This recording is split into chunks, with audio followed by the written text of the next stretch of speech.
नमस्कार विद्यार्थी मित्रांनो, आपण आहे ना एक खूप छान मॅरेथॉन आत्ता घेतलेला आहे.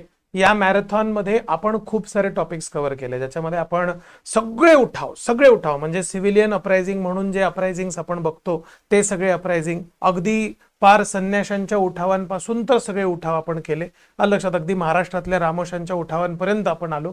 त्याच्यानंतर आपण सगळ्या त्या उठावांच्या मध्ये शेतकऱ्यांचे उठाव, बंगालमध्ये झालेल्या पबना उठावापासून तर आपल्याकडे झालेल्या सगळ्या उठावांपर्यंत, दक्षिणेत झालेल्या मोपला उठावापर्यंतचा सगळा भाग कव्हर केला.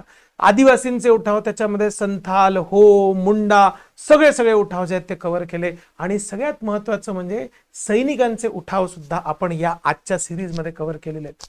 ते उठाव झाल्यानंतर आपण 1857चा उठाव जो आहे हा पूर्ण कव्हर केला. त्याची कारणं, त्याचा प्रसार, कोण लढलं, कोण नाही लढलं, कोण विरोधात गेले, कोण कुठे सगळा भाग कव्हर केला.